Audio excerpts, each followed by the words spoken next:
Welcome back to Hidden Power. Today we are discussing the reality of every single Pokemon region being remade and what that will actually look like. Today's a very special episode. The boys are not with us, but we are live in New York City with Bird Keeper Toby. Hey, how's it going? The real Unova region. We've been exploring and checking out all of the areas that make up the Unova region. And of course talking Unova remakes personally, which I think led us onto this kind of idea of, okay, but eventually, Kanto will get remade again. And eventually Johto will Johto. And eventually, Unova. Eventually, right? Unova, Paldea, one day. Kitakami even, right? Kitakami getting a remake. And I think what is so exciting about today's discussion is that a lot of people have, I feel like collectively, we all have a disappointment with one or more aspects of every single Pokemon game that comes out. Yeah. Even though there's so much to be happy and thankful for and to enjoy, there's always missed opportunities in areas where Game Freak had to cut corners, maybe forget about something. There's the infamous, in Kalos in the desert, right? There's that locked room, right? Yeah.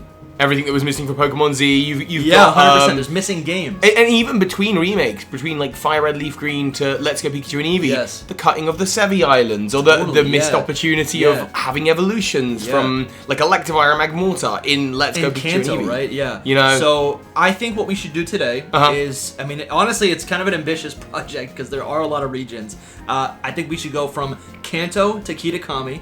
And just Kitakami. I think Kitakami counts. Because you pitched this to me right before the podcast. You were like, I was like, up till Paldea, and you're like, no. Kitakami is its own area. One day they'll revisit it. Kitakami is a region of Japan. My own headcanon is that it's like a town of a region that we have yet to see. Maybe the Gen 10 region, but that's not what we're talking about today. Yeah.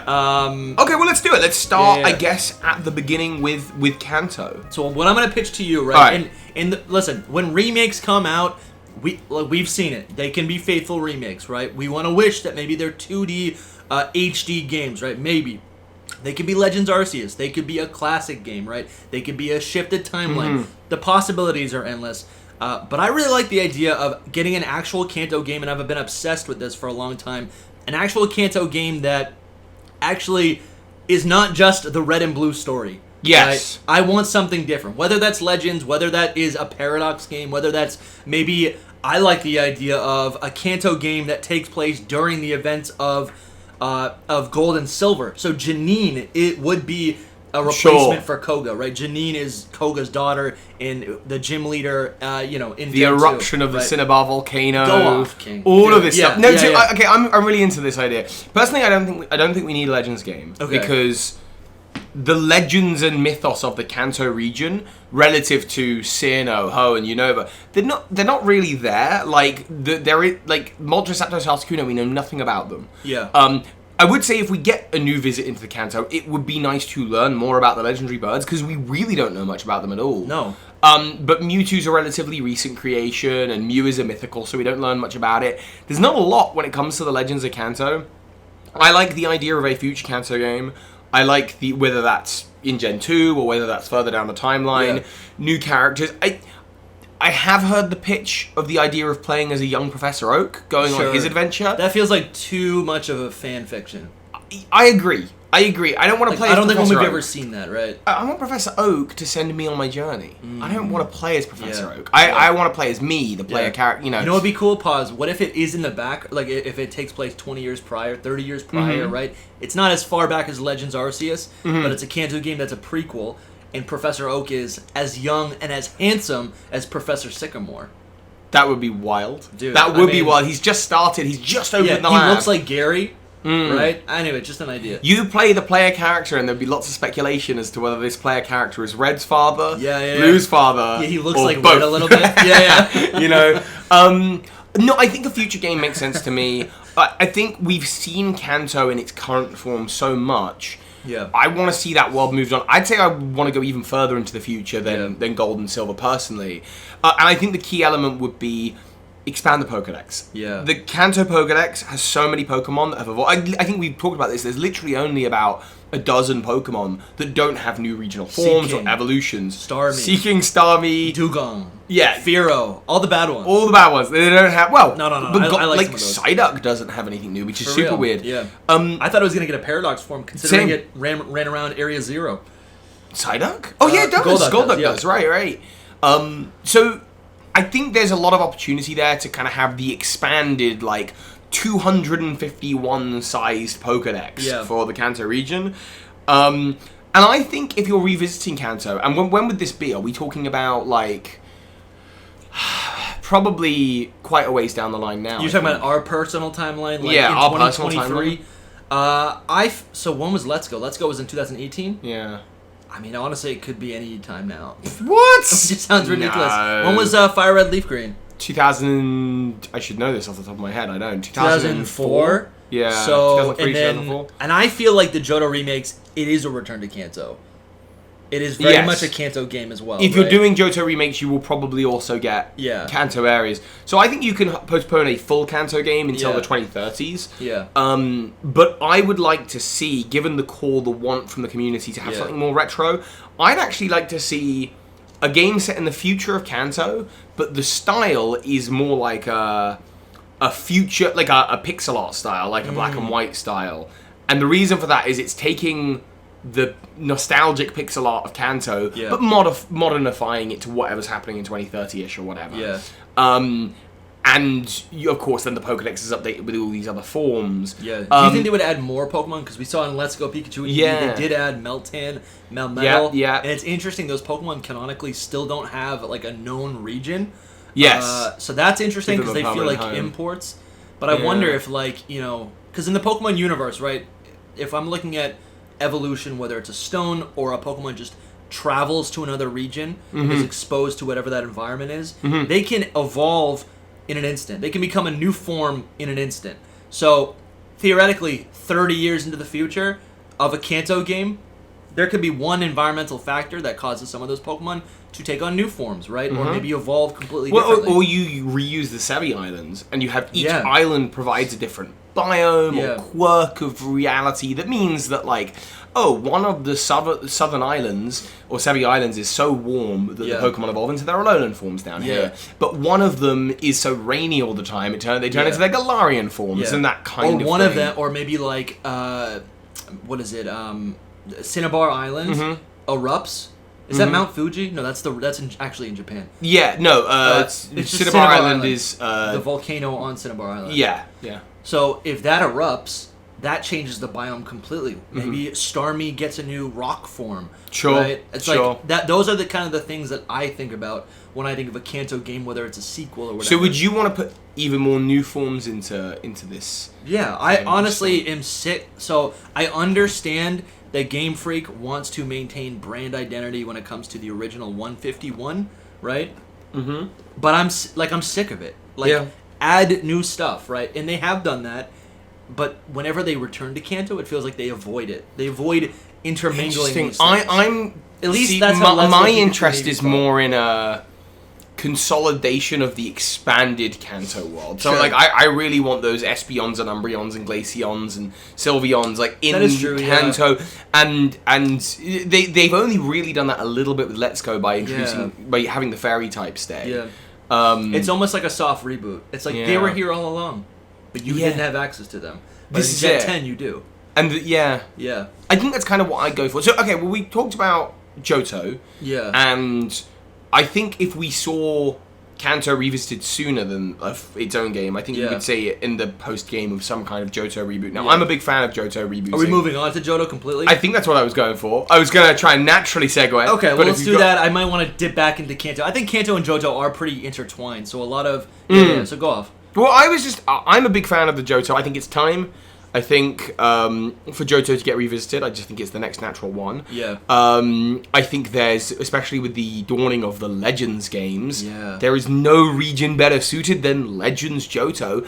And I do think you could do a game, and I think we've even talked about this on this podcast before, is you could do a game that is like the Kanto and the Johto region both as one, sharing mythology, sharing a legend. What was your theory that one of the Ho-Oh is in the Goldenrod Tower, and then Lugia would the Pokemon reside... Tower? It's the other way over. Ho-Oh would. So you see Ho-Oh in the anime. Yes. In the Kanto region. And the Pokemon Tower is, of course, a graveyard, and Ho-Oh's a phoenix. So you could do the Pokemon Tower in the east is where Ho-Oh roosts, and the Goldenrod Tower in the west, on the west coast, is where Lugia, by the ocean, roosts. and for whatever reason, the region of Johto becomes home to them both, and the regions of Kanto and Johto separate. But there is a hope at the end of the game that the Indigo League will one day bring them together and unify them again. That's kind of what I would think about in terms of lore and mythos, but potentially it is too fanfiction-y. I don't know, maybe it's too out there. My headcanon is that over time they were once one region. I think Lumi said it first, but maybe we were all thinking it. Yeah. It would be the region of Sinjo. Or no. Tojo. Tojo. Yes. The region of Tojo. So there's a waterfall, there's a little cave in the Johto games. As you cross over to Kanto, it's called Tojo Falls. So the idea is that maybe this was the bond between these two regions. Yeah. And then over time, Kanto became very industrialized, or started to become very industrialized. And lost its way with nature. Yeah. And maybe that's why Ho driving leaves. everything over driving everything over to Johto.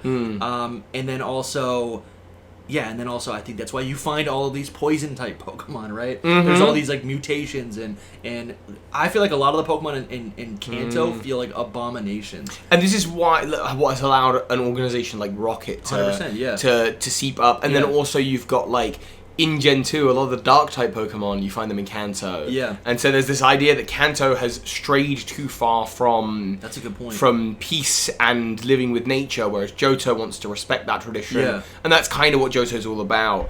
I could see that, and I also just think from a practical standpoint, Johto is the region most similar to Sinnoh, and so if you're doing game development and you're working on Gen 10 now, which hopefully Game Freak are, I assume they are, if they're doing that, they are going to want a stopgap game in between still on the Switch where you just reuse a bunch of the assets from Legends Arceus. Yeah. The other nice thing about that is you don't need to create a whole big open world game. You just need to create... Okay, Legends Arceus was a hub zone and then 5 open world sections.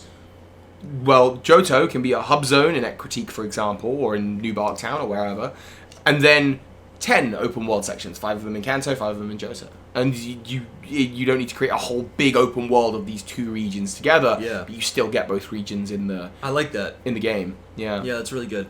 I think, so I still go back to some of the Pokemon. I go back to the characters. Like, what kind of characters from either Kanto or Johto do you think we could possibly see, like, you know, level up, or maybe like where do they end up, right? What about the Indigo League that connects them both, right? I think also what I would like to see in either a Johto or Kanto remake is the Sevi Islands, which we mentioned. Yeah. Right, we have the Safari Zone in Johto. Right? That was something that was developed by, what's the guy's name?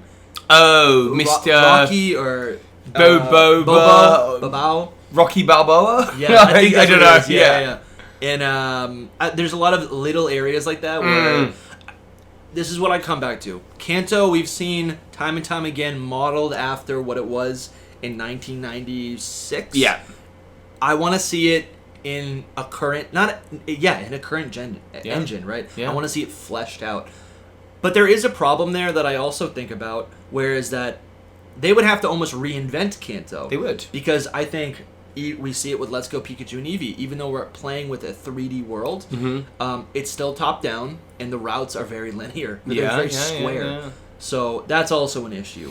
If they were to almost reimagine it, but still keep it faithful, do you have any ideas for, how I guess the routes stuff would be longer, right? I think Legends Arceus did a good job. Yeah, so I think if I'm just going through the map bit by bit, Pallet Town's going to remain relatively the same always, I think. I think that would just always be the case. Yeah. Viridian City, Giovanni's out, Blue is in. That could create a whole big industrial boom that could change the way Viridian City looks. It's now the gateway to the Pokemon League, and it could completely...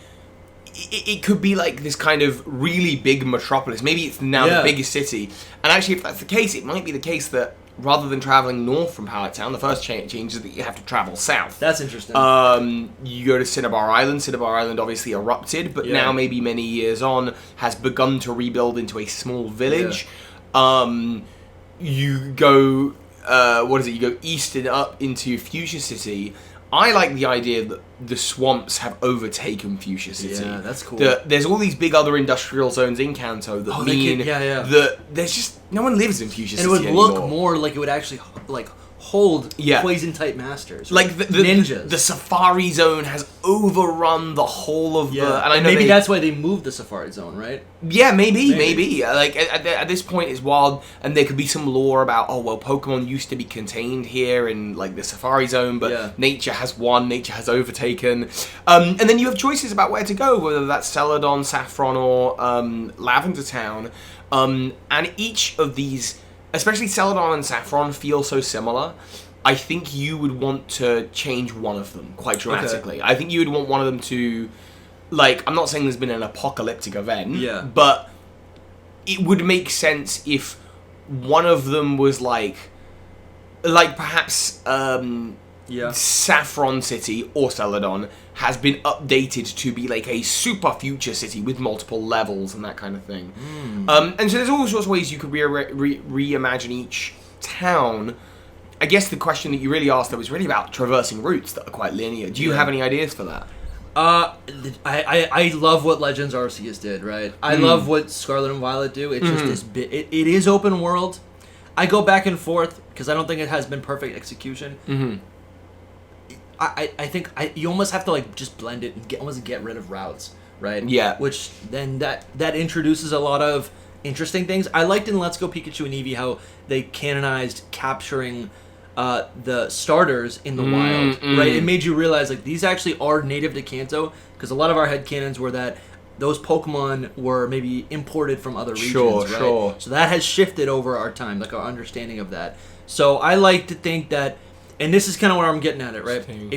So the linear routes are a result of playing a video game, but if we were to experience these games as how they would look in our world, right? Now you're opening the possibility for potentially new Pokemon, returning Pokemon encounters, but then also maybe new legendary Pokemon, right? Or new things that could add to the mythos, maybe things, any sort of questions, right? Maybe there is a I guess the ghost of Marowak, I think that was like pretty cemented in Let's Go. As an actual ghost, right? We all thought it was maybe the Alolan Marowak. But yeah, I just think there's a lot of potential there, and I just expand it, give us the full world Kanto. You could do, if you were doing like zones like Legends Arceus, and you could give me like 5 for zones for a Kanto remake. I think you could do the Vermilion Coast, which would be like Vermilion City, and maybe that would go all the way down around to Fuchsia, and you would also have like the cycling road. So all of that would be the Vermilion Coast, and the cycling road is a drawbridge, so it opens up. So, but like, why can't I swim under there, right? That's a whole route that has never been available. It's a whole ocean but like in Hoenn we can explore the ocean, but in Kanto we can't. So it's things like that I think are really so you get the opportunity to do that. I think it's been limited just because of what it was. They'd probably merge Celadon, Saffron, and maybe even Cerulean or Lavender all into kind of one big metropolis zone that would just be like, this is the urban area. And I think that would be really hard to do in a Legends game, and I guess or in a future Legendsy game or a future game. What I like about Legends is like the gameplay. How it feels like, oh, I'm gonna go catch your Pokemon and then craft something. And it's that gameplay loop that I like. It doesn't need to be in the past. So that's kind of what I mean. The problem is if you do it in the future, you end up with Mesagoza City, right? And like it's just like. If you're building out a huge metropolis, if you're like, okay, well, we've got 3 industrial cities in Kanto, let's make them all one zone. My worry is that like now you've got like 100 buildings that no one can go in. And lots of NPCs need to populate that, so they all look pretty static and jarring. And what works for Legends Arceus with the open world is that there's not too many people, and that it is very like nature focused, and you're just which helps you like forget where you even are. When I play Legends, I'm not like, oh, I'm in. I don't even know, Driftville? Is Driftville in Legends? No, is Driftville That's Unova. Oh, it's Unova? Yeah. What's one Sinnoh town? Canalave. I'm never like, oh, I'm in Canalave. Actually, that's dumb, because Jubilite Village is Canalave. Sorry. But I'm never, I guess, Jubilite, but that's what I mean. It's like, I'll be just exploring, and I'm like, oh, this is where it used to be? Yeah, this is where what's going to become that. Like, they just blur the lines of where anything should be. So, anyways. Let's fully move on to Johto. Okay, so we have all these legendary beasts, right? So let's look at this. What are the issues of Johto? People say level scaling, so that can be remedied very easily. That's fine. We don't even need to discuss that. No, sure. What are some other issues of Johto? Maybe the region's too small, it relies on Kanto, and that it's full of Kanto Pokemon. People say that. I don't see that. I mean, it's full of Kanto Pokemon, but I think that's just the nature of when it was produced. So I think it was produced at a time where Pokemon had been a huge global success. Yes. And, characters like Pidgeotto and Scyther were already very popular. Yeah. So they didn't want to risk the gym leaders using Noctowl or Heracross because these guys are new and maybe they're not liked. That's as like much. post-game. It's like, go explore that. So I think that's more a result of the time it was produced. If we were looking at Johto, a new Johto experience now, we would see a lot more Johto representation, love. The Pokedex is a little smaller. It's 100 Pokemon, right? I think. So I think you'd be looking at expanding that out with new evolutions of forms. And to be fair, we've seen a lot of that recently with the Dunsparce and Girafarig and Frigoraph. And so I think we're going to... Maybe the ice. I don't know what that was. And to be fair, we've seen a lot of that recently with Frigoraph and the Dunsparce. Yeah. I think, again, you could expand that Johto Pokedex. If you're going back in time to a Legends game, it writes itself. It's about the towers, it's about Entei, it's about Suicune, it's all of that. Yeah. If you're going forward in time, though, I think the direction...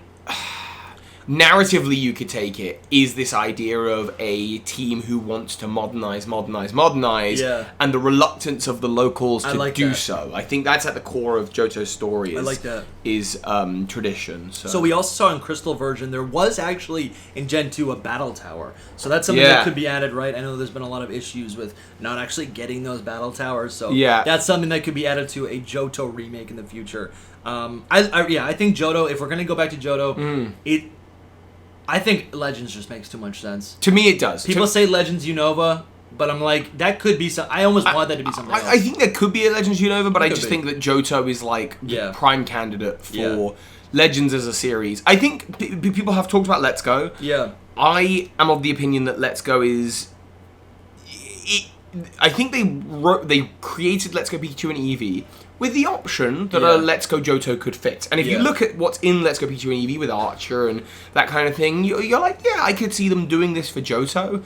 But I think now, the reason that they made that game to capitalize on the Pokemon Go audience, I just don't think it's necessary anymore. Yeah. And I think a Legends Johto would be a better fit. So I just personally don't see that we're going to get a Johto game. Let's go. What about the GS ball? Are we going to have access to the GS ball in the Johto remake? Yes. It'll be story driven, right? Yeah. We'll be able to... There'll probably be some sort of encounter with Celebi, right? I think an expansion on the Celebi lore, and actually in particular, and if you've noticed this, I don't know, Mewtwo has new Mega Evolutions. Yeah. Groudon and Kyogre have Primals. Dialga and Palkia have Origins. Reshiram and Zekrom have Kyurem forms. Xerneas and Eovelth will have active and inactive modes in the form of a cocoon and a tree. Solgaleo and Lunala have Necrozma fusions. Zacian and Zamazenta have sort of their awakened and unawakened forms. And then the two from the current game, whose names I've completely forgotten, Miraidon and Koraidon, they have a million different forms depending on how you traverse them. Yeah. Lugia and Ho-Oh are the only box art duo that do not have a new form. Yeah. So it's time. Yeah, it's just 100%. Time for that, That'd be really cool. I wonder if, so Lugia, and I don't believe this, but Lugia was introduced, it has a form in the form of Shadow Lugia, which is like a different spin-off game. It was Pokemon XD, Gale of Darkness, right? It was those GameCube games. I wonder if they would almost bring back Shadow Pokemon. I was really surprised in Pokemon Go when they canonized again, right? They said, no, Shadow Pokemon, that wasn't a fever dream, it's real, it's coming back, right? And I thought that was going to come back in Sword and Shield. I could see them doing it for a Johto game. It fits well with Team Rocket. If they canonized Shadow Lugia into the main series, that would blow my mind. Yeah. But Pokemon have showed a renewed interest over time with Shadow Pokemon.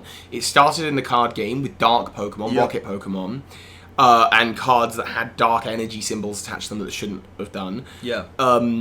We saw it again, of course, in Pokemon Colosseum and Gale Darkness. We saw it in Pokemon Go. We saw it in the Detective Pikachu movie. Yeah, that's true. Mewtwo's genes were taken, extracted, and turned into the Argas that made Pokemon have a shadowy aura and go a little bit crazy. Yeah. We've seen it in the anime. There was an episode with Dr. Nambo where he's trying to capture a Lugia, and he's got this Rage Crown device that you can put on Pokemon to make them berserk, and it all comes from the berserk gene. This is all a connection between Kanto and Johto. Yes, it keeps feeding into each other. A lot of it is part of that era, and so I don't think it would be totally weird to see Shadow Pokemon enter the main series. And also we keep saying remake, but really this is a discussion of like a revisit. Yeah, it's a revisit to these regions. And I think at the end of Johto, right? Johto concludes the Team Rocket storyline, so I would like to see maybe Giovanni doesn't need to come back because I think he's reformed, right? Giovanni's like, I was wrong, this is not right, and I feel like the Team Rocket members that are there, they're like not acting in his interest. Right? Yeah, they're there aimless. They're like the terrorists. This might be a bit fan-fiction-y, but what if the world of a future Rocket Johto game, if we go that direction, has either Giovanni say, I'm late, but I am here, or it's Silver, your rival, as the new head of... But Silver is a good guy now, right? Well... No. He just has a good bond with his Pokemon. Yeah, he does. I mean, you could... But, imagine a world where, he hasn't seen his father, Giovanni, in years, and now he wants to... he's gone through some new character growth that has led him to a darker place. Okay, it might ruin his character, fine, but, a new herald of Team Rocket, the new Team Rocket. In another timeline, his father was very successful and became the leader of Team Rainbow Rocket. So what if this is the Team Rainbow Rocket Silver, the Prince of Rainbow Rocket? Interesting. And that'd be a great way to incorporate those shadow Pokemon. Maybe clone Pokemon, or maybe it would probably be something completely different, but that functions just like shadow Pokemon. So I like all of this. I just feel that a future Johto game is far more fan fiction than a past Johto game, which I think just fits the Legends brand, and there's so much there to talk about in that zone. Yeah, and it informs the great, like the golden era of Pokemon. Yeah, right. There's been 2 golden eras. It's that original era, and then maybe like plays Gen a lot of nostalgia. 6. It might be actually right now. I think we are in a golden era of Pokemon, at least financially. Well, financially, certainly for them. Yeah. Okay, just to wrap on, we're gonna move to Hoenn. What do you think the Elite Four team would be? Like the final Elite Four, Indigo Plateau, because it's shared between Kanto and Johto. Claire is now the champion. Love it. Yeah. Claire's the champion because, first of all, it's a rite of passage. She's moved on, but also the Dragon's Den is a big part of Johto's culture. Yeah. So I think having a Claire makes sense. I think the Elite Four members like Bruno, who were in the Kanto Elite Four, probably have moved up. Yeah. Maybe Janine has taken Koga's place. I don't know. I could see Bruno being the 4th member, but he's just like, he just trains. He's like an old guy, but he's super ripped. Because if it's in the future, he's as old as Agatha or something. What about a double battle with Will and Lorelei? Oh, that's where it's cool. They both take that slot, and they reveal to us that they're not the same person. Yes, they are. They are 2 halves of a. I like that. That'd be cool. I could see Lance. I feel like we need a red style battle with Lance or whoever the protagonist is. What is it, Lyra? Oh, Lyra, Chris. It should be Chris. Gold, It should be Chris. They should canonize Chris like they did Green. Do you know they sort of did with Masters? Did they really? You can get Chris in Masters. Oh, wow. And she's a separate character to Lyra. Oh, wow. Which is great. And then she has her own wants to become like a Pokemon professor. And that's the whole thing. So maybe she'd be the professor of the game. I don't know. That would be cool. All right. That'd be cool. That's awesome. All right. So let's move on to Hoenn now, right? We move into the beautiful Hoenn region, another Japanese region, right? I feel like it was only 5 minutes ago we had the remake. It feels like that, Toby, but it was like 10 years ago almost. Like 2 days ago this year was the 10-year anniversary of X and Y, which means Omega Ruby Alpha Sapphire. What is that, a year later? So Hoenn are not in need of a remake. No. Yeah. For sure. But they will one day be revisited. They will be. They will be. 2040. And I think Oras did a pretty incredible job. I think... So Hoenn comes blessed with the gift of Mega Evolution. Yeah. And so I think they would be silly to not use that as a chance to remarket Mega Evolution one day. In the same way that if they ever revisit X and Y, and we'll get to that, I'm sure, if they ever do a remake of X and Y, Mega Evolution will be on the table. I have done a video about a Legends Hoenn game, but I think it's so unlikely to ever happen. So what are some of the talking points there? Because you introduced this really cool gimmick. The talking points is, so the region itself is... Hoenn's really unique in that I love Hoenn. It's half on land, half in the water, and then there's this... It's yin and yang. I've just said half and half. And then half in the sky. Like, you've got soaring, and you've got the sky, and you've got the spear pillar. That's great math. And you've got... The maths adds up. And you've got... this Draconid clan, and there's lots of ancient lore, and so there's this idea of traversing the world and finding out the secrets of the Hoenn region. Yeah. I think it's too out there to happen. There's just there's so many regions that deserve a remake before Hoenn. Yeah. But if a Hoenn game does come, I do think it'll be open world. Yeah. Just because you've got this great sense of traversal between land, sea, and sky. And looking back, it's like actually miraculous, and I did not appreciate it at the time. Flying on Latios or Latias. Super cool. Incredible. Soaring is and I so cool. need to go back and play that game just for that feature. Like that, we don't even have that in Scarlet and Violet. You can't even fly longer than 30 seconds. You just glide. Yeah. And imagine a world where you're climbing up the side of Mount Chimney on Crydon and Miraidon, and it's really taking its time to traverse. So yes, it is open world, but you're not going to get soaring till the end of the game. Yeah. It's like Mount Doom in Zelda, where like the falling boulders are falling on you. It's not going to be. And if you imagine as well, like even there's like the Fortree City area. Yeah. You could try and fly from Mount Chimney to Fortree City, but perhaps the forestation is so dense that you're not allowed to land in that zone. And there were flying battles as well, right? Like while you were flying, random Pokemon would encounter you to stop you. Hoenn is a world where the weather elements change so much as well that perhaps if you try and fly into a specific zone, perhaps there's a storm over the zone, or there's too harsh sunlight that would burn up your Pokemon. It's something dumb like that. Over the desert, a sandstorm. Yeah. This means that you can do open world exploration and still have certain areas barriered off until the correct points in the story, because the nature of the region is like the weather is such a big part of it. So I think it makes a lot of sense to have an open world Hoenn game when we get there. I don't know. I feel like Omega Ruby Alpha Sapphire there was so much lore added to contextualize and make the story feel significant in the broader region, right? And I think those are the things that I really like. I'm due for a playthrough. A world, and I don't know if Pokemon would ever do this, because Pokemon's never done this in terms of lore. Sure. I'm just thinking about mixing up Tears of the Kingdom and Hoenn here. Yeah. What about a world where your starting village is you live inside this giant tower, and you're asked by the people, like, look, you should come to the top of the tower. Something's happening down on the surface. And there are, like, sky islands, right? Yeah. But the Draconids have built this using their incredible lore technology, whatever. Maybe there's, like, Braille everywhere, and it's something to do with the Reggies, and it allows for this...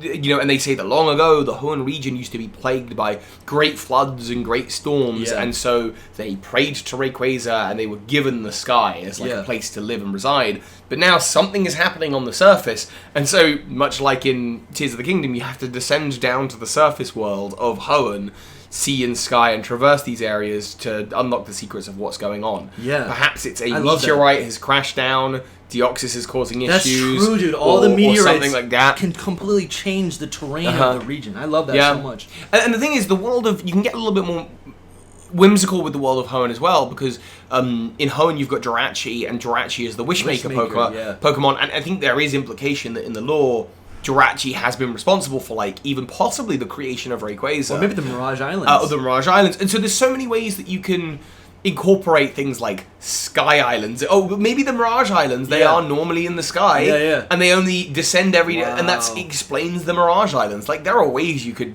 and then they sink, right? Like, they land, you can go there, and then it ends up sinking. And then they sink. That's really interesting. I think something that's totally overlooked, it feels like a little sprinkle of salt that they put on in the Hoenn games was diving. That's something that has not... It half returned in Unova, but you really, can't do anything. There's no... dude, and there's 3 Pokemon. I think 3 Pokemon you can catch underground or underwater, right? Relicanth, Clamperl, and Tentacool, I suppose. Yeah. No, it's Chinchou. Chinchou, right? Yeah. Expand that. It's so cool. It's one of the coolest features. So I don't know. There could be whole biomes more much like this 3-tiered system with Zelda, where you've got the underground. Yeah. Maybe you've got the undersea, and like that's just an area you're able to. And the question is like, well, how are you traversing these areas? Yeah. I said in my Legends game, well, it's with a partner Pokemon that can handle sea, sky, and land, so probably a dragon of some kind. Yeah. Probably some kind of partner dragon, whether that's Latias, They gave us Latios and Latias. Or whatever, something that can dive and breathe underwater and help the human trainer breathe underwater, something that can fly in the sky, and, you know, all of that. And at the same time, something that can kind of run on land. Okay, the Latias don't do that, but, you know. And I'm also looking at the map here, right? And this goes back to my point about the limitations or the of the utility of creating a video game region. There's a lot of areas in Unova that we kind of just bypass, right? There's a whole section in the middle of the region that's really just water, maybe some islands. I want to say like I think it's below Fortree, right? It's below whatever that route is below, and then above Pacific Log, right? That's a whole region you could explore, right? Or what, and apparently this is supposed to be based off of that. I think it's the southwestern tip of Japan. Yes. What if you go? What if you go a little bit north? Right? Could be. Like maybe there's always room for a little bit of extra. There's also context because of the way that Groudon, Kyogre work, the Regis work, and meteorites work in this region. They're expanding ocean and they're expanding land. In the future, the land can be different, the sea can be different. A meteorite could have. Sutopolis is made because a meteorite landed and created a crater that people lived in. You can do that with any part of Hoenn. Yeah. That's so cool. So what about if let's say we're going the Legends route, right? Do you think? Because what we saw in Legends was different foreign Pokemon came to Hisui, which we now know as Sinnoh, and they adapted and then evolved differently, right? I think a lot of people are expecting if we go back to one of these regions, we get a Legends game, Legend Unova, whatever. Sorry, Legend Hoenn.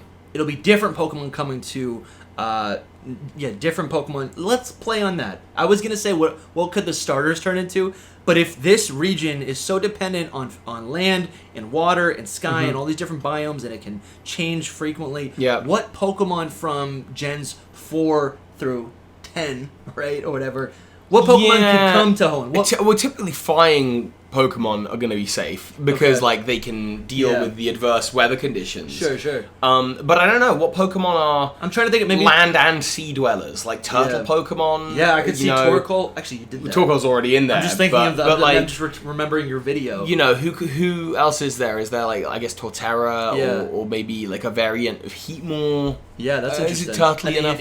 Yeah. Not Heatmore. Sorry, I mean Turtonator. That's you Turtonator. That's cool.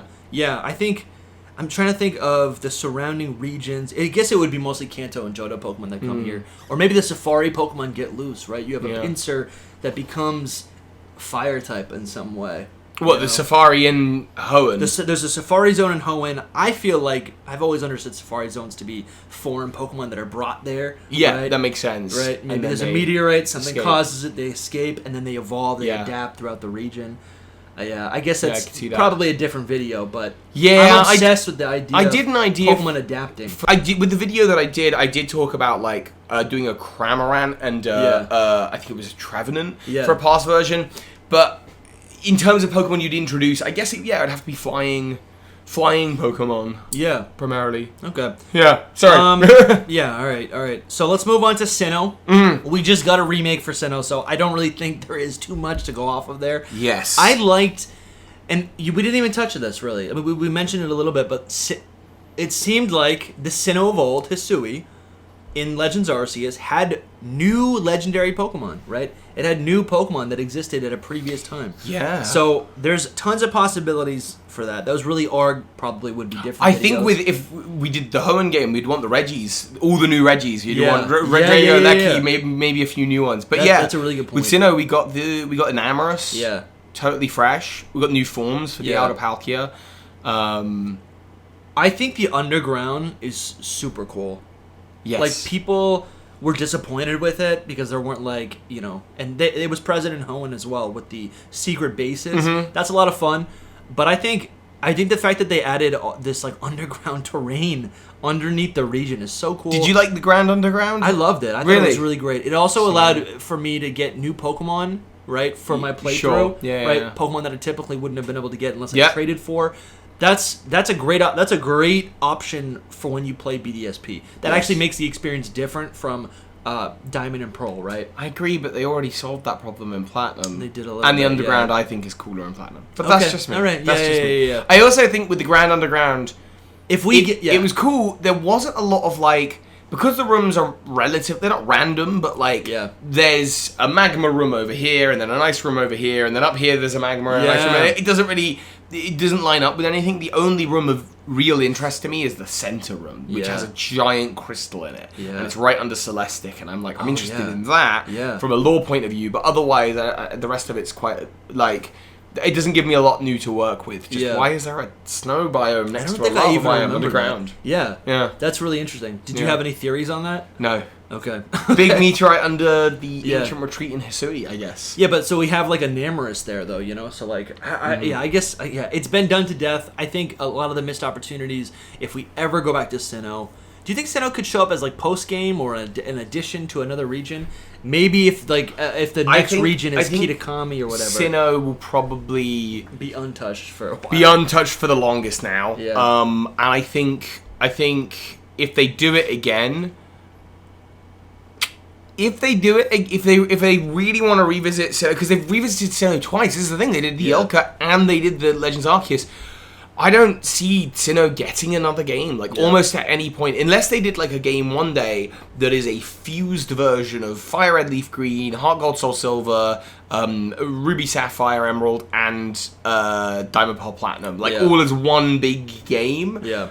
Unless they do something like that, I can't see Sinnoh just getting anything new. My head's spinning. I'm like, what can I think of? There's nothing. No, it's just Sinnoh just got a remake, and it actually there is a way they could do it. It just got There is a way they could do it. Yeah. And we've been talking about remakes, and you keep mentioning Kitakami as like one day that'll get remade.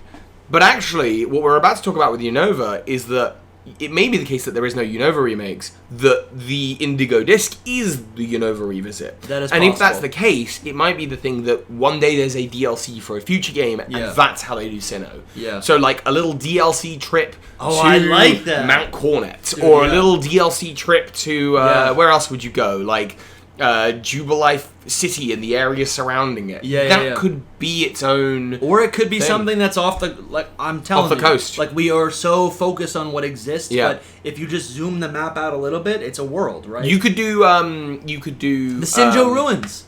The Sinjo Ruins, right? You could do the Nightmare Isle, right? Yes, there could be a whole Cresselia Darkrai DLC where each Pokemon gets new forms. That's true. Cresselia explores the Unova region, but not Darkrai. So Darkrai could be a nice. And what you could do is you could have this DLC where you know how the islands, they're both crescent moon shapes. Yeah. But if the ocean recedes a little bit, are those two islands actually part of one larger island that we've not seen? Because of Groudon. Well, no, this is in. I know. I'm just. Yeah, right. So all this stuff is happening all at once. All of the lore at once. So you could totally do that. Like, there's so many ways. That's a really great idea. I like. And that could be that might be the way they do Sinnoh, is they do DLC at some point for a future game, a Gen 13 or whatever, or Gen 14, and they do DLC for Sinnoh. I think that's brilliant. I love that we're returning to an old region. Right. It's such a nice way to do it without having to commit to a full game or a full. I do think it's possible we'll get ports and things like that. Like, we got the 3DS ports of Red, Blue, Yellow, Gold, Silver, Crystal. And we could get DS ports. We could. And with that, though, you're also reviving and giving access to a lot of events or mystery gift events or whatever it might be that haven't been accessible since the game's launch, right? So I think that we don't need to spend too much time on Sinnoh. No, and I think even with like Unova, for example, I will like to say we should get a new form of Arceus. Right? That was a missed opportunity, right? I think so. Or maybe like almost an illusion of what the full Arceus is actually. I think the idea though is that if you took away the Arceus, cracked it open and saw what was underneath, it would be incomprehensible. This god creature. Yeah, it would be missing now. Yeah, right. So I don't know if they would ever do it. Yeah, because if they did like true Arceus as a form, I think the implication is that the true Arceus, we can't perceive it. It's not. It's a ball of light. It's like at the beginning of Legends Arceus. So I don't really know.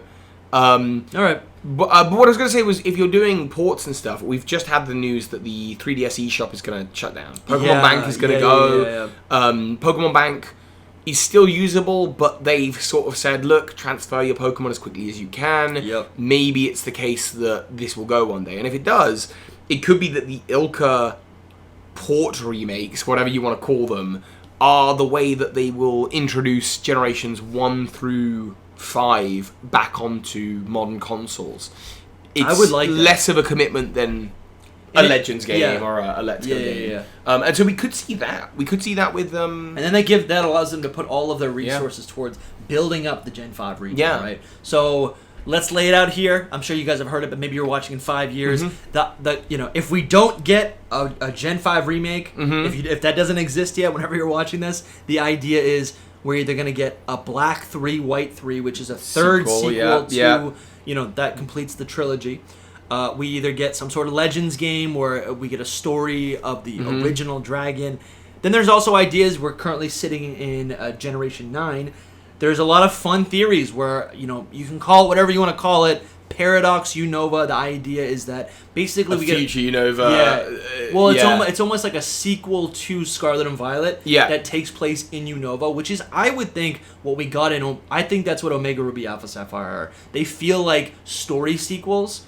Maybe not like character sequels, but lore sequels. I know what you mean. You know what I'm saying? It really does take with the multiverse. You take Hoopa, right? Yeah. Hoopa's super involved with that. I feel like, it would be a continuation of the Paradox, the Area Zero story in Scarlet and Violet, and then expand it. You could turn the region into the Paradox region and have we see in Black 2 and White 2 and Black and White, which is an alternate Black reality. City and the White Tree Hollow or whatever it is. Black City and there's a Lucid City that's either future or past. Yeah. So it could be that the whole region is in a state of this weird time flux, and we're not really sure what it's about. And awaken the original dragon to save the and this is where the Paradox legendary Swords of Justice sort of like tie into it all. So there's definitely like room for them to do something crazy like that. Yeah. Equally, it might just be the case that the Indigo Disc is the Unova revisit. Maybe they do a port of Black and White and Black and White 2, or they do an Ilka game of Black and White and Black and White 2. Which is honestly fine, because before we heard a bunch of hints that maybe this would happen. That seems like I'd be fine with that. Just to delve into and again, I don't want to date the video too much, but to delve into the realm of speculation here, I think there was one of the big tweets by Koo was something to the effect of, this character, one of the characters in the poster for the Indigo Disc, holds the key to what's coming next. Yeah. And this person presumably is Drayton, who is the grandson of Drayden. He's got Archaludon, which is a bridge like in Unova. He's also a Unova. We now know the Indigo Disc is in Unova. So I think a lot of the rhetoric I hear is people saying, that means that Unova games are next. Yeah. And that could be the case. Or it could be that Koo was just simply hinting that, the Indigo Disc is in Unova. Yeah. Which we now know. So it might just be that's it. That's all he was hinting towards. We don't really know. Yeah. And, you can...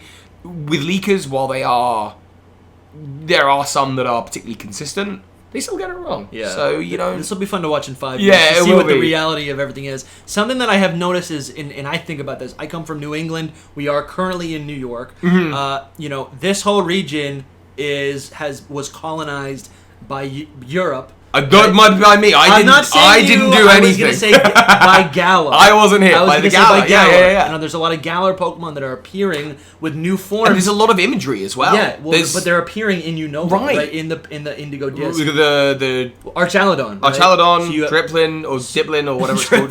Driplin? I don't know. He dresses very well. Diplin. So there is also...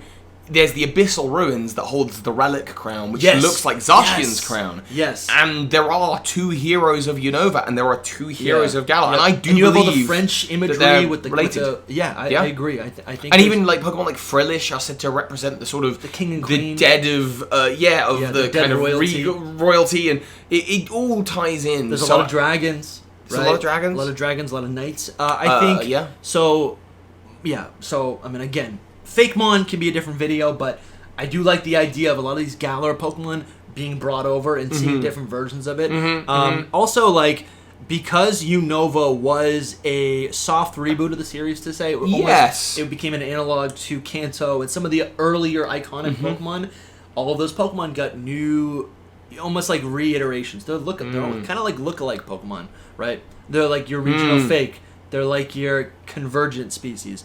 So that's the theme of Unova, but I feel like there's also a ton of characters. And this is the first region where, because it was no longer in a region that's based on Japan, Gen 5, Gen 6, Gen 7, all these characters started feeling like they had a story, and then we never got back to them, right? Maybe one or two we returned to. But there's so many characters in here as well that I feel like would be incredible to see how they could progress. We saw a little bit of it with Black 2, White 2, but if we were to get some sort of paradox or parallel universe or another sequel, I want these characters to be shuffled up. See, like, we see it with Drayden. Iris calls Drayden grandpa. Now, see, they're not. I don't think they're biologically related. It's a term of endearment. Yeah. But now he actually has a grandson. Yeah. So, like, is there be There's cool gonna be a rivalry the there, rivalry right? or the relationship there? Yeah. You've got Older, whom we've seen little maybe hints of in the Legends games. So maybe there's something there. Ingo and Emmett need to be revisited because Ingo's just had this story recently in Legends Arceus. Yeah, that's true. So there's a number of ways that these characters can be expanded upon that are already set up and are already really interesting. And I feel like the original dragon is something that we've always wanted. Everyone wants. Yeah. What I don't know. I was watching a Lockston video. Yeah. And he broke it down that the inspiration was actually a 3-headed dragon. Yes. No one depicts it like that online. But it would make sense. You've got your head of. And that's Kyurem, so Pokemon. Reshiram, and Zekrom. That's so Pokemon. To be like, oh, there's 3 dragons. And Hydreigon is like a minified version of the legend, which is the legend of the 3-headed dragon of, dragon, fire and electric, or ice, fire and electric, or whatever. Yeah. And I think it's the triad. There's this narrative, and I won't go too much into it, but I've got a theory talking about how the 4 big boss Pokemon of the last 4 generations are effectively parts of Arceus. Yeah. There's reasons for it, but they're effectively dragons whose bodies come from space, who are responsible for part of the phenomenon of the region, and they have multiple forms. So this is Zygarde, Necrozma, Eternatus, and Terrapagos. And the key thing that each of them have that unifies them is that they're dragon type. Yeah. And it said that the original dragon is sort of the original dragon energy. So this Pokemon is also a core part of that lore that started with Gen 4 with Arceus, the original dragon, now the 4 parts of the Arceus. Yeah. So they all tie into each other in terms of the kind of cosmology of Pokemon. Yeah. More so than like Lugia and Ho-Oh or Groudon and Kyogre. Yeah. These guys are all kind of combined together. And so I think seeing that original source of kind of crystallized dragon energy that Reggie Drago mentions in its Pokedex entry in this original dragon makes sense. Like, it's something we need to see. Yeah, absolutely. To complete the story. If we do get a Legends Unova, because everyone's talking about it, what would the 3 Pokemon be? The starter Pokemon. Oh, the starter Pokemon that would come with us. I'll tell you mine. I think Litten needs a revision of some sort. Totodile I like a lot. That'd be cool for Alligator. Come on, let's do it. I'm tempted to say Trico, but I like Sceptile. Yeah, I'll just go with that. I'll just go with that. Well, there's a number of ways you could go about it. You could say that Fennekin also needs a fix. You could do the trio from Legends Arceus and then just do like another set of 3 from those regions. Yeah. But one of those regions is Unova anyway. Yeah. So my one would be to say, okay, well, let's, much like we did Mega Blaziken and X and Y before before Swampert and Sceptile got theirs. Yeah. Let's do like, okay, so Samurai is exactly the same as the Legends version. Yeah. And then there's just a Legends, Superior, and Emboar. I'd be okay with that because these are designs that personally I'm just less fond of, and so I think it would be cool to see new versions. I like that a lot. Let's move on to Generation 6. If you're enjoying this episode, please consider supporting Hidden Power on Patreon or YouTube channel members. Right now, we have 4 tiers, and the lowest membership starts at just $5 a month. Supporters get access to our secret Discord server and help control the direction of the podcast. Supporters also get access to our archive of bonus episodes. Okay, so our Discord, honestly, is popping. We have other creators in there, too, which is kind of fun. It ain't just the three of us. We're discussing leaks when they drop. We talk about news. We'll be talking about how Soul Silver Art has, just garbage takes. It's so much It's a place fun. for us to connect. I'm in there every day. Also, we have revamped our merch store. So proud of every product that is in this store now. We have stickers, t-shirts, mugs, ball caps, right? The dad caps. These ball caps are embroidered. Look at this. It's literally an embroidered. So clean. You cannot get Very anything clean. more high quality than that. I just got news. Do y'all hear that? Solbasaur says that he even has his own merch. I'll talk for him. It's beautiful. Very cool designs. You guys should Very check it out. Japanese style. Even the front of the shirt has a unique logo. I'm getting one for sure. If you're invested in this show, invest in the show. Thank you so much for watching, and now back to the video. X and Y, X and Y, X and Y, X and Y, X and Y. So here, I'll start with this, right? Paldea, Scarlet and Violet came out. Yeah, I like to take credit. Okay. Because I like to take credit for the Kalos fever. I feel like I Okay, started, all right. Maybe I didn't inspire the whole internet, but there's video evidence. Oop. Start over? Yeah. All right.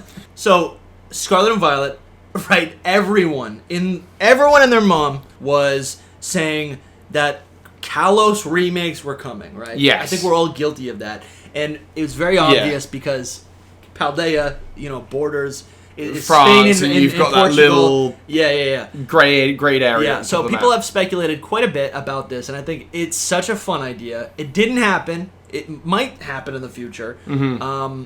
I think the biggest thing that would be super fun is if we actually get to explore Southern Kalos, right? I don't Which think is we Southern need- France. What? But how do you want to explore that in the format of Scarlet and Violet DLC, or just as its own? I thing? think if we get whatever the new Kalos game is, Okay. make the DLC. That's like our Sinjo Ruins. I don't right? feel the need for that. Really much at all, to be honest. Like, because what's in Southern France that's so exciting to you that you're like, we have to see it. It's a connection to Paldea. Right. Right? It's a new to Yeah. me it's like Kitakami, right? It's a new area, so it's untouched. Imagine- it adds context. But then wouldn't that just make you feel bad for not being able to enter Paldea? No. Like, you're exploring a cave, and there's like a little ledge, and you stand out, and you can just Yeah. see the team that would Team be Stars cool. base That would below be cool. you. That actually would make honestly that's better than what Game Freak gives us. Sure. Where they're like, I guess that's actually really in line with in Omega Ruby Alpha Sapphire, where they show us a little diagram and they say, or a little like diorama, and they're like, Yeah. this is where the battle tower might be in the future. It feels pretty on par with that. But I didn't like that. Did you like that? I didn't like that, but I'm saying I think if they showed us like Skyrim, we see a cliff and we can see in the distance There's all the of Paldea, Paldea. and you can see Area Zero. That'd be cool. Oh, it'd be too much of a tease. So- I don't want to see that Alright. in my X and Y game. And I think X and Y doesn't just because it's next because it's also next to Galar. Like Yeah. it's just across the river from Galar. I don't feel the need for that stuff. For me. All X and Y needs to do to remake itself in some form is to have Pokemon Z be a game, or to have That's true. the Zygarde story be the core focus. I think it would bring back Mega Evolution. I think it would be insanely popular as well. Yeah, it would be. Whether it be set in the past like a Legends game or just set in current day, I don't know. X and Y was and Phoebe even said that was Yeah. the first game that she played. Yeah. I think a lot of people either discovered Pokemon with X and Y because of the transition into 3D and the 3DS, or they just came back to the series. I think a lot of people dropped off. They were like, "This is getting stale. It's not that interesting. Oh, it's 3D. Let me get into it." So I think you're right. It would be extremely popular. The region is actually this is interesting because it is the first region that is in 3D, right? I think it's actually there's a lot of potential and an intrigue of me to actually see that game in 2D, to actually get that 2D HD game, right? I could see that very because much. now we're getting all of the Gen 6 Pokemon because it's 3D sprite. it's 3D in a way that translates from like Black and White 2 upwards. Yeah. But like I don't think you could do a open worlds Kalos game. Like I feel like it's too. I think you could. Really? Because it's 3D. We've already seen the world in 3D. But the routes are very much designed to not be like they're still like Yeah, they're it's, still it's the linear. word grid is I don't know, but they're still Yeah. it's still very linear, and I also don't feel a need to explore the Colossian like landscape in any particular way that That's isn't true. already in X and Y. Yeah. Like I think it suits its format, which is why I like your idea of a 2D HD 2D Yeah. kind of game, I think that would be really, really interesting. Like if that's gonna happen, it either has to be to Gen stylize 5, it. maybe Gen 6. Yeah, and just to stylize it. But I think the return of Mega Evolution is probably the key thing. If you're doing X and Y, new Megas. You've Yeah. got to do it. It's what makes X and Y as popular as they can be. Is like, Yeah. you know, everyone talks about it now. Like, I miss Megas. Yeah, Megas. and that would be new Mega forms. I Yeah. think the missed opportunity was not giving enough Kalos Pokemon Mega Evolutions. Yes. Right? They treated Mega Evolutions like Gen 4 treated Evolution. They're Yeah. like, let's take old Pokemon and revamp them.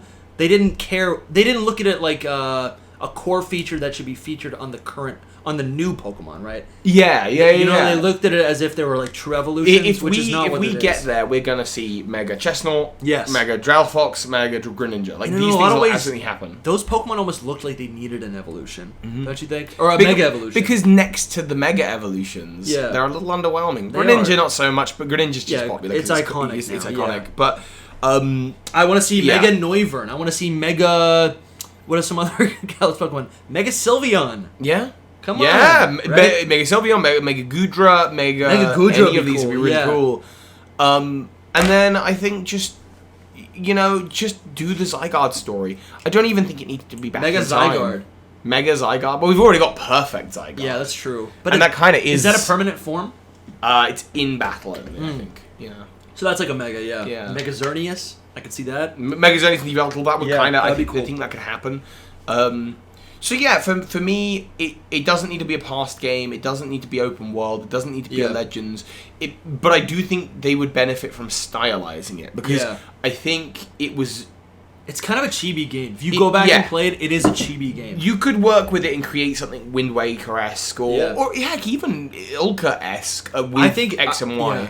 I like the idea, even though I didn't love BDSP. I do like the idea of Game Freak giving us faithful remakes of at least.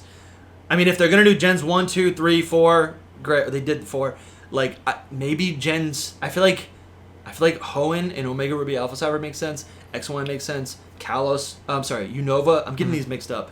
Alola makes sense, right? I think those because they are chibi games. Yeah, They really are. you 'Cause can it's- take that style and it would really work. Yeah. What do you think Team Flare is doing? Because I think it's one of the most underwhelming teams. Oh yeah, so what would the time period be for Kalos? Just modern day. Just I modern think day? just modern day. New characters though, or is it going to be the same?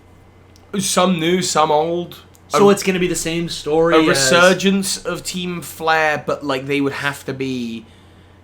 I think Because Team Flare at the end they fire off the weapon. And Uh-huh. there's a whole disaster. Yeah. Right. So is it past that story to it's the, past that story, It's- and I think there's a resurrection story. There's a Yeah. belief that Lysander was ultimately blasted with the life force of Pokemon. So Yeah. there may be some science fiction-y way to resurrect him and Yeah. have him lead Team Flare to glory. And so I think that's what the story would be. Yeah. And this is an abomination, so Zygarde would be part of that story in trying to stop it. AZ would be part of that story talking about how immortality is not the best thing in the world. Yeah. That's true. yeah. AZ needs to come back to tell those lessons. I think what I'm interested in is a sequel. If Yeah. I really think It about does it, make that's sense. what I'm thinking. I'm thinking of our Black 2 and White 2, but for X and Y. Yeah. It's Pokemon XZ and YZ, or Pokemon Z, or and whatever. the Z looks like a 2. I think there's There's art of that, for yeah, sure, yeah, for sure. So XZ, YZ. I think that's the two. thing that makes the most sense to me. What about you? Do you have any kind of... No, I think that makes a lot of sense. Yeah. I feel like the region was undercooked. Like we went there, it was I think the only region that didn't get a third version, right? That's correct. Other than the games that had DLCs. Other than games that have DLCs. I think It's the only game that didn't that's have only like something... original region, right? Yeah, it literally was just So XY. it needs either a definitive version, which they would do in the style of a remake, but it'd be. I think a sequel makes sense. Yeah, I think same. a sequel makes sense. Same. And they should explore. I think Zygarde needs to be a fixed. A Point. big feature, of course. big Zygarde feature. That needs to be the big bad, have its love. or the evil team member. I think it's the controlling it. Pokemon that they're trying to use, right? The evil Yeah. team are trying to use to Yeah. do whatever it is they need to do. Sky battles need to never come back. What was wrong with Sky Battles? They ruined the models, right? For 10 years What? we had Swallow like T-posing. Yeah, but they wouldn't right? that wouldn't do that anymore. I know. No, they wouldn't at all. Sky Battles actually was pretty cool. Not in, I like not Sky in Battles. Kalos, but in Hoenn. Okay. I like that a lot. What's Professor Sycamore doing? Still looking hot. Yeah. No matter how old he is. Good he's for still him. looking Honestly, hot. good. Yeah, he's like. Yeah. If it's a sequel, he's a little bit older. Maybe he has a kid. I can see him with a kid. He's a good Sure, dad, sure. right? Lumio City is actually going to be like beautiful, probably, because if it's a new engine, right? If it's 3D, then it's going to be like one of the Paldea cities, right? Where you can. Oh, don't say that. That's literally sorry. you're selling me the opposite direction of being beautiful on that. Can someone cut that out? The Paldea cities, yikes. I'm just looking at all these locations: Chamber of Emptiness, Tower of Mastery, Sandaloon Forest, Victory Road, Parfum Palace. The palace was really cool. I really think the idea of like again over stylizing it, whether that's the 2D HD or whether that's chibi style, I don't mind. I just don't think you want to go open world with it. Yeah, and that would be my feeling. Remember the Kalos power plant? We never actually got and to accessing stuff like that. Yeah. There's a lot of access points like that. What about Alola, Sun and Moon? We had Ultra Sun, Ultra Moon, which were effectively DLCs before DLCs were a thing on Pokemon games. Looking back, Alola kind of feels like how Kitakami feels. How we mentioned maybe Sinnoh Return could feel in DLC.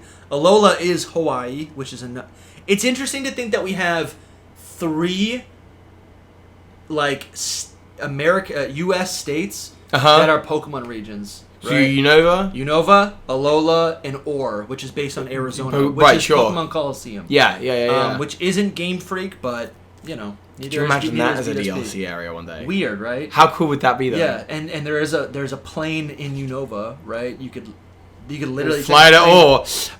Okay, so Alola. Yeah, but Alola's based on Hawaii. So we're not going to see Alola remakes for a really long time. No. I think it's the first thing to, much like X and Y, Yeah. but even more so. Yeah. We're not going to see Alola remakes for a really long time. If we do, So cool. I think I think Legends wouldn't necessarily suit it. Yeah. I think the focus is on these Ultra Beasts. Yep.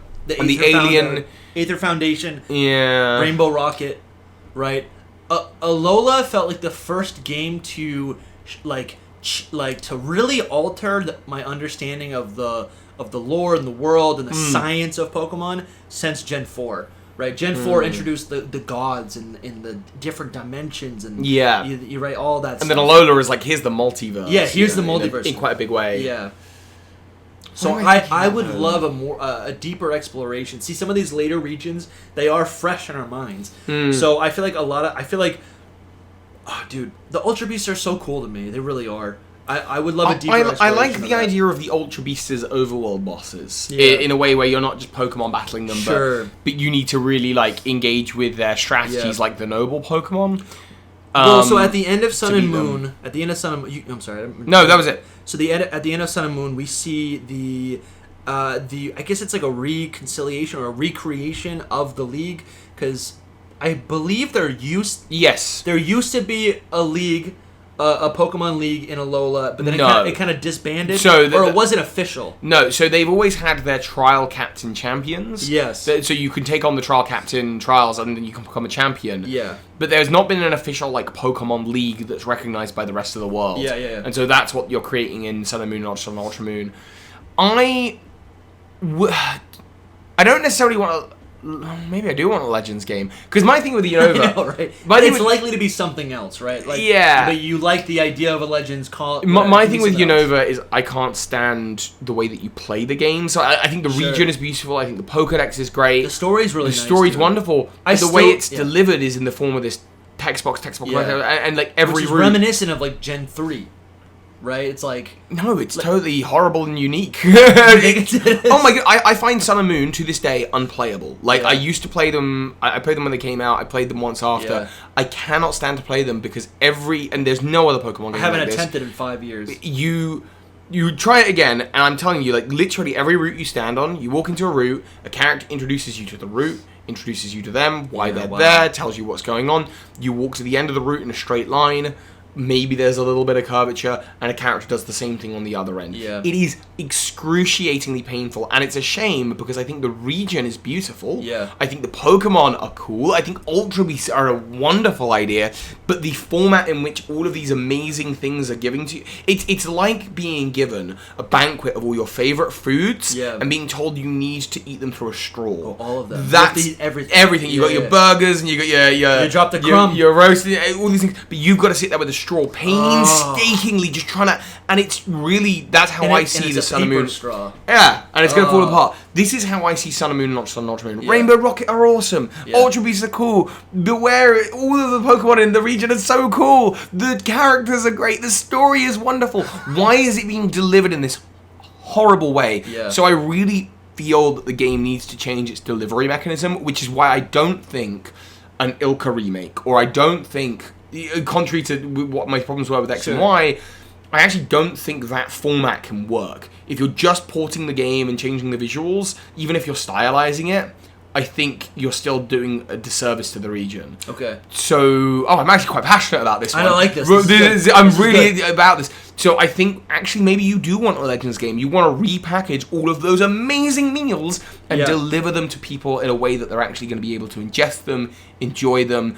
Because I genuinely find those games unplayable, and it's so sad because I have so much love for all of the individual elements. But the one element, the delivery system, takes it to like a 2 out of 10 for me. Yeah. Which is such a shame. So all I'm thinking about right now is at the end of Scarlet and Violet, you go into Area Zero, and as you're traversing the region in live time, right? You're also getting descriptions of or characters are speaking, wonderful, right? Yeah. That is how they should probably do it. Yep. Acerola should pop up and say, "Hey, follow me," and then as you follow her, yep, all the dialogue just rips by. I really like that, and that puts some importance on it too. It almost makes you want to pay attention to it more because it's fleeting, right? Yeah, you might miss something. Yeah, so you want to pay attention to it. I really, you're still active. I like that so much more because these cutscenes where you go in, character goes, Hey, Alola. Character. No, say Alola, welcome.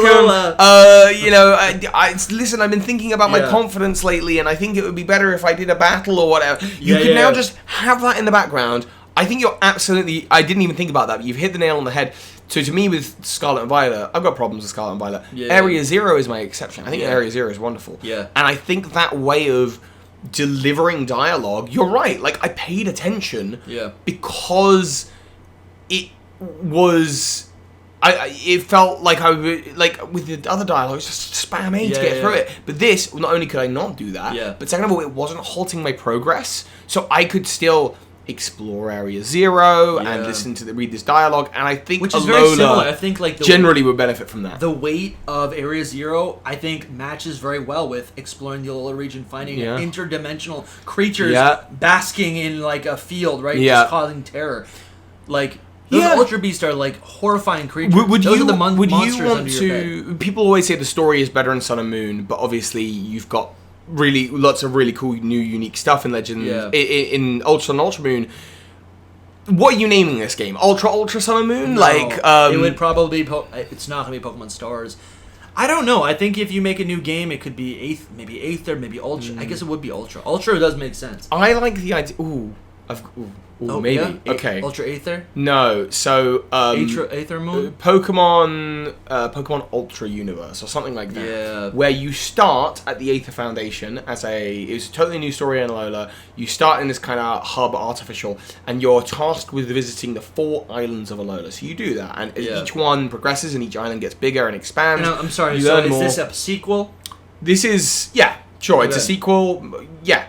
And you're tasked on doing Aether Foundation research, and you go to each island and you do so, and as you do so, you learn more and more about the Ultra Beasts. Yeah. And then this wonderful thing happens as you think you're getting to the end of the game. Yeah. You got to halfway through the game, and on the altar of Sun and Moon, the Ultra Wormholes open up. Aether sets up a new base there, and now your job is to go through the Ultra Wormhole and go to the various Ultra spaces where the Ultra Beasts live, and they're fleshed out. Yeah. I like the idea of also like.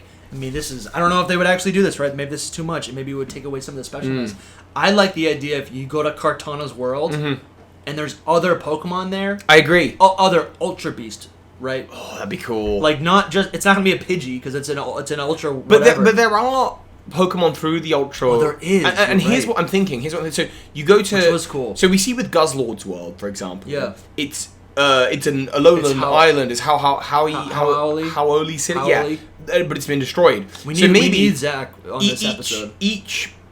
If as you go through the wormholes, so you've already explored the Alolan Islands, now you're going to explore parallel versions. And it turns out that each of the Ultra World spaces that we've already visited are in fact other versions of Alola. Yeah, you're right. And so we maybe could get the Pichu, the maybe the Margarita, Pheromosa and Buzzwole Ultra spaces are actually just part of the same Ultra you find all these version of bug Alola. Pokemon? And so so now you're like retraversing the map, but with new environmental things happening, new Ultra Beasts, new encounters. I could see there being a lot of lookalike Pokemon.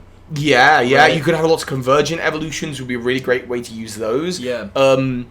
Or convergent forms, I guess. So I think that is what my inclination would be: an exploratory game where you explore the 4 islands of Alola. Yeah. And once you've achieved that, you can then explore those islands again, but with totally new twists and these strange creatures that will hinder your process. And they're more like overworld bosses, so they're even harder to encounter. And of course, new Ultra Beasts in new Ultra spaces. Yeah. I think a big theme of Alola is really, I guess like invasive species. Is that a good way to say it? Yeah. That Alola introduced regional forms. That was a brand new thing. I still remember where I was when I first realized there was a new Vulpix or whatever it was.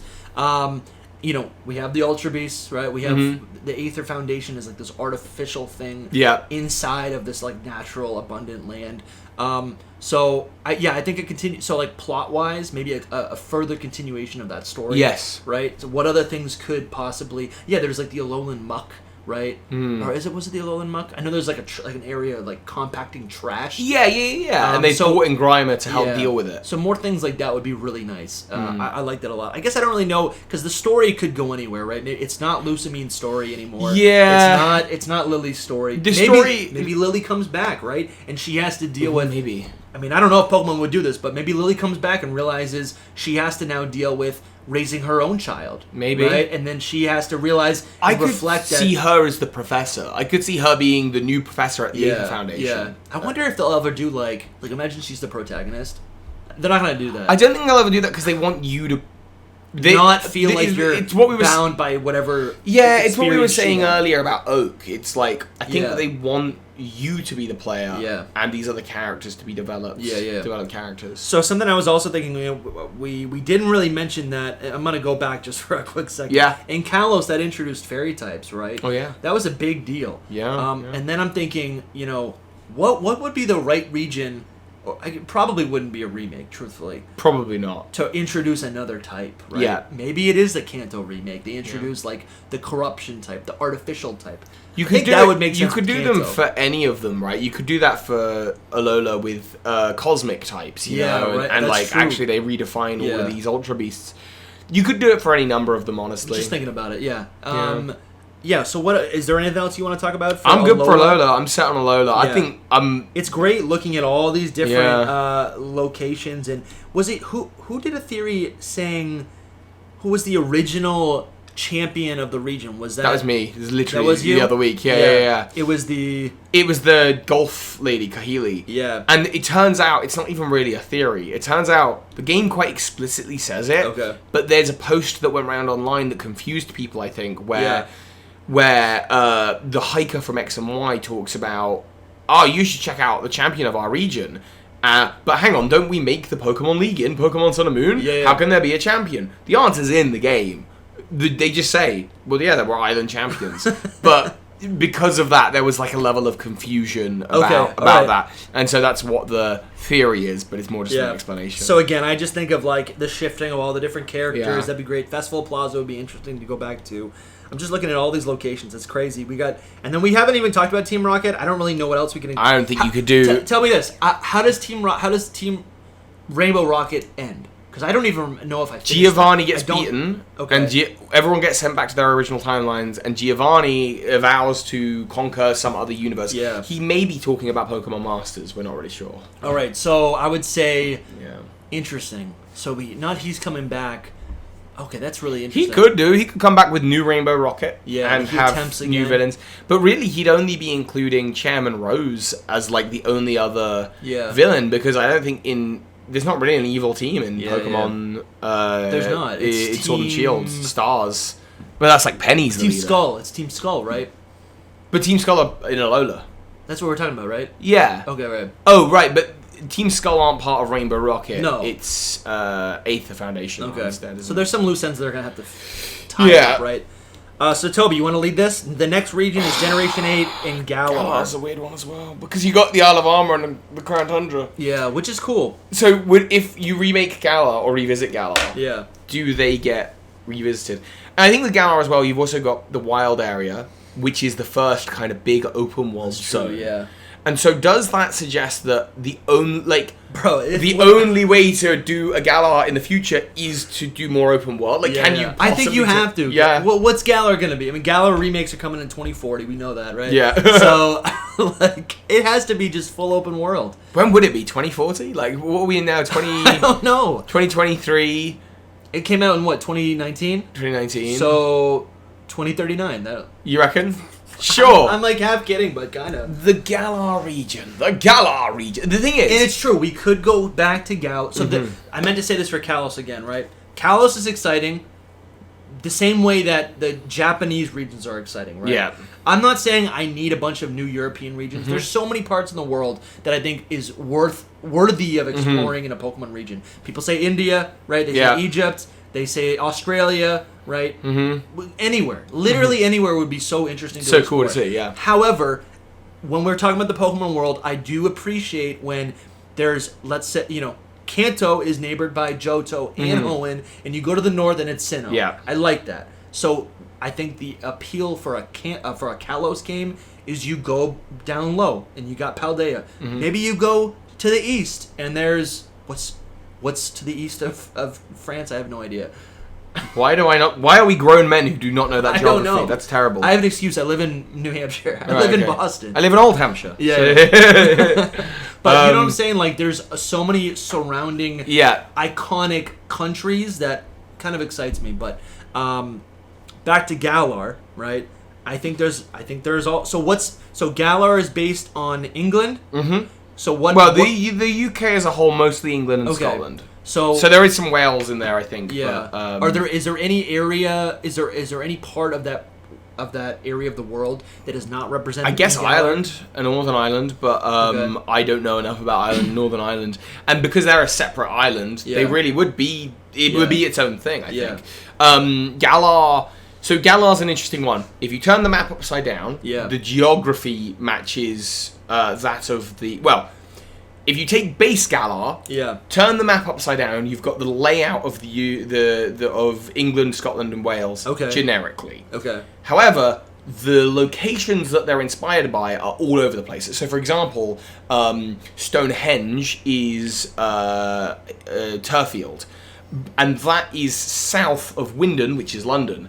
But that's also true in the real world. Yeah. Stonehenge is south of London. So the locations are jumbled up, but the geography swapped around. And then they added the Isle of Armor. No, the Crown Tundra, sorry. Yeah. And the Crown Tundra is the Scottish Highlands, I suppose, but the geography isn't like the same. It's just this kind of big block, I think. Okay. That's my understanding anyway.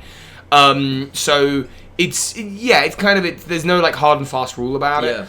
I wonder imagine if they did a DLC in the future of the Crown Tundra. Okay. Again, like Crown Tundra 2 is like a future DLC pack. That's for true. They Could call it that. That's true. They could do that. It's just a DLC, but what if that's like the fleshed out? Because if we're asking about like, okay, they're not going to remake it in Ilka style. They're not going to be able to, and they're not. I don't think they can ever just.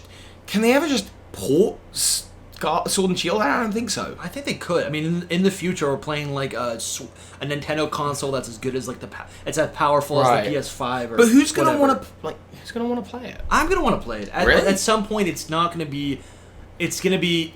I mean, I don't know. I still because gens 1 through 5 because they're in pixel style. People want to revisit them. It's a convenience thing. But there's also gonna be new fans that show up in the franchise 10 years from now. Who have never owned this stuff. Here's the thing. I think with Pokemon Red and Blue up to Pokemon Black and White 2, because they're in pixel art style, they're in a very clear style, people will always want to revisit them. Yeah. X and Y upwards, I see what you're saying. the games are just the latest that technology can do. It's and like Twilight Princess trying to emulate that 3D. And so, versus Wind Waker, right? Right, Wind Waker 100%. is distinct. And don't get me wrong, they managed to do a good job with the Twilight Princess HD re-release, but there comes a point where... Well, that's what we would get then. We would get an HD re-release. It wouldn't... So it would be an HD... Which is a glorified port. Right? Yeah, I guess if they could make the textures good, but then that's all I would really expect. I really wouldn't... Then it's no, there's That's no the remake. whole thing. I don't think we're ever going to get a sequel. I don't think we're ever going to get like a stylized version. I do just think it would be an HD port in the future. I think my biggest questions, Macros Cosmos, Yeah. so boring. Yeah, right? super boring. No, I think, who the heck is Leon? Not interesting. Not interesting. I think by the time we get to 2040 and we're seriously talking about Galar remakes, and this might also extend to Paldea, to be honest. Yeah. I think we are just talking about HD ports for whatever the latest system is, and fully realizing the ideas that they couldn't quite execute now in the future. That's okay. Well, we have more regions to go over, and that's depressing. Yeah. But I think that's it. No, but I think the conversation... You're right, because if we're framing this conversation as what remakes would we want, these remakes, I think you're probably right. You know, you get to a Paldea remake and it just performs well. Yep.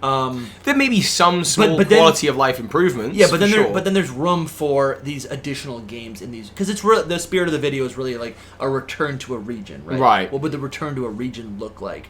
So then I don't know if it's not gonna be DLC. That is interesting, Toby. Yeah, that's a good point, because then it's like, maybe that is the future. Maybe they're trying this out. Maybe Game Freak is aware of what you just said, and they've thought of that. And Kitakami being in Japan, or the Teal Mask, In Unova. whatever, being in Unova. The Indigo Disc, yeah. The Indigo Disc being in Unova is really that, where it really is like a recognition that we can't keep investing in filling out the Pokedex and all the models in every single game. Yeah. We can't keep doing this. Let's make everything backwards compatible. They're trying to future-proof these games. I think after Generation 5, they are in a really sticky... Because when you're taking those first 5 generations and realizing them in 3D, that in itself is interesting. Yeah. But when you're taking something that's already People 3D... understand it. You know, and X and Y, the first 3D Pokemon game, was only a decade ago. You know, we go, oh my god, wow, and I think 10 years ago. It's still it was only 10 years. And I think pre-Switch, there was no need for an X and Y remake. Yeah. It just doesn't make sense. But now that we're on the Switch, we're on the precipice of a Switch 2, right? It started, you look back at those graphics and you're like, this could be improved. This could be reimagined, for sure. So I think if we go 20 years in the future, right, we're going to be old farts. But do you think by that point, but there's got to be a limit to that, like... I think there probably is, right? And certainly for Pokemon, like, I don't need my Pokemon graphics to look like The Last of Us Part 2, you know? I don't need it to look like these... That's not what I'm looking for. I'm looking for a re-exploration of a region, right, that was barreled through because they had to hit a certain timeline. Well, if they do revisit Galar, I don't think I know really what they would do. Yeah. All I can say is I hope that they would expand the routes between, because they spent so many times with the wild area... you spend so much time in the wild area, and I really think it would be nice to spend more time in the routes that have different biomes and look nice. And I think it would be cool to transform those. That would be the one hope I'd have, is transform the routes. Yeah, I think, and then Dynamax is interesting. So, do we extinguish Eternatus? We capture it, but Dynamax still exists in the region because of the wishing stars. Right? The wishing stars. Okay, so that just exists in the region. So I think, I think. The thing is that with all the new regions, when you redo X and Y, you have to do Mega Evolution again, because Mega Evolution is one way of selling old designs to people again. Similarly, when... We didn't even talk about Z-moves. We didn't talk about Z-moves. But similarly, with Sun and Moon, I think you would have to make new Ultra Beasts, because when else are you going to get the opportunity to do it? And so if they're revisiting Galar, we have to get new Gigantamax forms, because when else are we going to do it? We're not going to do it in the Kanto remake, we're not going to do it in the this, that, or the other. Yeah. You're only going to do it on the Galar remake, and so... Yes, you'd see the return of all of the Gigantamax forms that we now don't have for Center Scourge and Dreadnought and Corviknight, but also you would see new Gigantamax Pokemon. That makes a lot of sense. For sure. That makes a lot of sense. Yeah. I'm trying to think. I should go back and replay Galar. Yeah. All right, so it is interesting, the DLC, right? So both of the DLCs take place, they are in Galar, right? Yes. Okay, so there's the Isle of Armor is so sort those of would the... be re-explored. Okay, so let's move on to Generation 9. The remakes of Gen 9. Yeah. So we are now in 2023. And let's reframe this, right? Maybe they aren't remakes, right? But one day they will be. But maybe there are just revisits to this region, right? Maybe we get a region based in South Kalos. That's the whole region or whatever. I don't know. Like, right. It's a revisit to Paldea. So in Pokemon Z version, is there a DLC? In our future Pokemon Z, is there a DLC that takes us to part of Paldea? Maybe. Right? If so, which part of Paldea? Yeah. Probably not Area Zero? Or maybe it is, I don't know. Yeah, so it's becoming clear to me now. So what I'm thinking about right now, right? We're always... our language to describe these types of games are informed of what remakes have become before. Yeah. And those are remakes. There's been a lot of friction between Game Freak and the community because of BDSP being so rigidly a remake, and then Legends, which is a different story. I think the exciting thing about a Unova remake is the possibility of a completely new game that is in Unova. And I think there's a possibility here. It's becoming clear to me. Maybe there's no remake. It's just a revisit. I don't know what you call it. It's a revisit. It's a revisit game. And what is that? Revisit game to Paldea. And what does that mean? Does that mean to you, like, the story's new? It's the same region, new story. Same region, new story. Which we've been... I think the conversation in 2023, right, at the end of the year, it does feel like everything we're talking about has to connect to the old game. And there's obviously going to be callbacks. Sure. But there is a magic there, I think, because the way I think about it is like, you know, whatever the Gen 10 region is, we imagine it's a brand new region, it's a brand new experience, it's a brand new everything. But in the world of the game, there has been countless stories before our protagonist. Whatever the Gen 10 region is, right? Or think of it like this, Kitakami. We go there, there's a story, it's the Indigo Disc. Yeah. But there's been a countless, you know, hundreds of years before that, where there's legends of people living there and encountering the ogre, and they have their own story. Youngster Joey's there, right? Yeah. And in my mind, in my head canon, Kitakami exists in Gen 1, right? It exists in Gen 2. It's always existed. We just haven't seen it. So, in my mind, a future remake of any of these regions in 20 years could look like a revisit where it's a whole new experience. It's not tied... I don't know. It's not tied to what came before. I think Let's Go could have been that. Right. I see what you're saying. But it was like very rigidly the same exact story. The same thing. Sure. Even though at the end of the game you go, wait, green's here, red's here. So Scarlet and Violet. Does that make sense? Yes. Yeah. And I'm just trying to think with Scarlet and Violet. I sort of feel that for Kitakami. Like, I want to see the rest of Kitakami. Like, I feel like, I don't know if this is all of it, or whether this is just, like, I think you were saying earlier, like, one town, one area. Right. It would be cool to see the rest of Kitakami as a whole region. I'd be super into that. But I also, if we're revisiting the world of Paldea, it's got to stay open world, because that's literally what the game is. Unless we get some, like, Chrono Trigger style game. Yeah, I think... And there's a lot of questions we still have about Paldea. Like, what is Area Zero, right? But I think the region's, it's beautiful. It's massive. It's great. The problems is the function of the game, and there's a lot of missing land masses. I presented the idea a while ago. You know, I think it's almost ripe for a Legends style game, right? You have all these ruins throughout the region, and I know they were placed there to kind of give the region a history. Yeah, it's like an artificial history.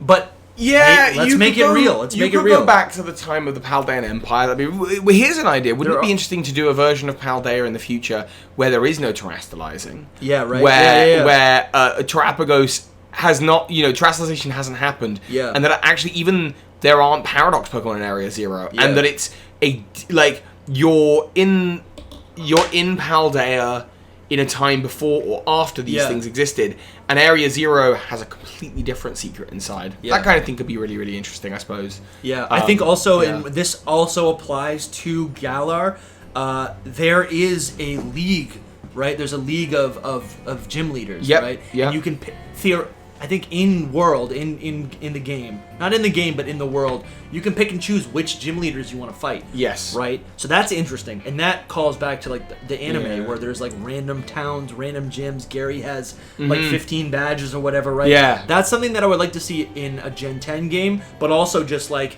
I think there's possibility there where you find it's not in Cortando. There's a different town with a different region. I'd want to see the towns expanded because I Yeah. feel like the towns for me in the game, and I want to be able to go in the buildings because to Yeah, me, no, the towns are all That's where all the mystery is. yeah, and then they're all just like you walk into town, Yeah. some It's all buildings. menus. There's all, yes, 100%. It's like an Elder Scrolls game, right? Yeah. I guess you can go into the towns, but yeah, it's tough it really is tough to have this conversation with these later generations because we still have a lot of because questions. they're so recent, and And we they are literally recent, yeah. have questions right now about this world. Like I feel like teams, if it's a sequel, there's no Team Star, right? Thank goodness.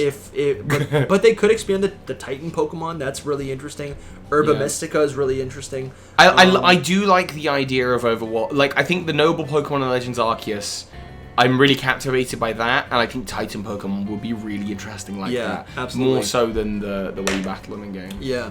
But dude, thank you. This has been really, really fun to I talk about appreciate it, this. yeah. Like so much here. It's so odd to think about the remakes of like Paldea, Yeah. but one day they will be happening. And hey, who knows? Maybe Hidden Power Podcast will still be going on at that time in hope 2040, it is. Yeah. and you can look back at this Yeah. clip and be like, we talked about this. Yeah. You want to get some lunch? We're in Unova. We're in New York City. Yeah, we should get a slice we of should something. Get a slice of pizza. Ron was actually suggesting we get. It's like pasta pizza. Yeah, I really want to try this. Actually, we'll should look try up to where's find that local. today. Yeah. If you're still watching, make sure you subscribe and go check out Bird Keeper Toby. That's gonna be good. Yeah, that's good. That's it. That's the whole That's thing it. done. Just You don't need to do any just more than that. Subscribe to you. Yeah. Alright. And then special shout out to our mythical tier channel supporters Timothy and Jasco, and a huge shout out to our first Arceus tier channel member Drogain. Really appreciate all of you. You guys are making this whole show possible. Toby, it's been a pleasure. Thank you so much, Dusty. Let's go get Always some pizza. appreciate it. Let's do it. All right, see you.